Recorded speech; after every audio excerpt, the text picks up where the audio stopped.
अस्सलाम वालेकुम friends, welcome back to my new vlog.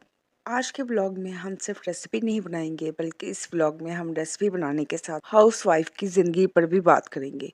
तो वीडियो को ज़्यादा लंबा खींचने की बजाय आइए आज का व्लॉग स्टार्ट करते हैं। तो दोस्तों, दिन का आगाज़ हुआ खूबसूरत मौसम के साथ। मैं बाहर निकली तो देखा कि आसमान पर बादल छाए हुए, हवाओं के साथ बारिश भी शुरू हो चुकी। ये मौसम मुझे बेहद पसंद है। बारिश की बूंदों ने मेरा दिल खुश कर दिया। अब ये मौसम हो और शाम की चाय में पकोड़े ना हो, ये तो हो ही नहीं सकता। मैं पहुंची किचन में और पकोड़े बनाने की तैयारी शुरू की। पकोड़े तैयार हुए तो सबके साथ मिलकर खूबसूरत मौसम में पकोड़े एंजॉय किए। शाम के खाने की तो आज टेंशन थी ही नहीं, क्योंकि ये पहले से डिसाइडेड था।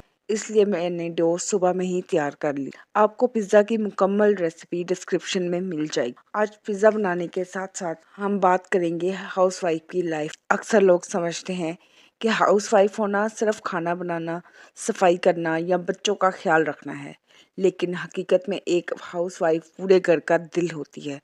इसकी मेहनत की कोई तनख्वाह नहीं होती और कई बार इसकी तारीफ भी नहीं होती, लेकिन इसके बावजूद वो अपने ख़ानदान की खुशी के लिए रोज़ नए जज्बे के साथ काम करती है।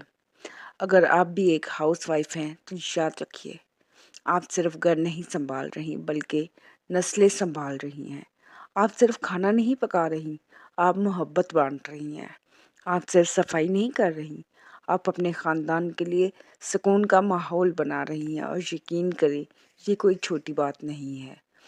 और याद रखें, घर की दीवारें ईंटों से बन, सब्र, मोहब्बत और कुर्बानी से ही बन। लीजिए, बातों ही बातों में हमारा पिज़्ज़ा भी बनकर तैयार हो गया था। जी, हमारा पिज़्ज़ा तैयार हो गया, एक खूबसूरत रंग, पिघली हुई चीज़ और मज़ेदार टॉपिंग। तो दोस्तों, उम्मीद है कि आज की ये छोटी सी फूड और मोटिवेशनल वीडियो आपको पसंद आई हो। अगर वीडियो अच्छी लगे तो लाइक ज़रूर कीजिए, चैनल पर नए हैं तो सब्सक्राइब ज़रूर कर लीजिए और कमेंट में अपनी राय का इजहार ज़रूर कीजिएगा। अपना ख्याल रखिएगा, मिलते हैं नेक्स्ट व्लॉग में। अल्लाह हाफिज़।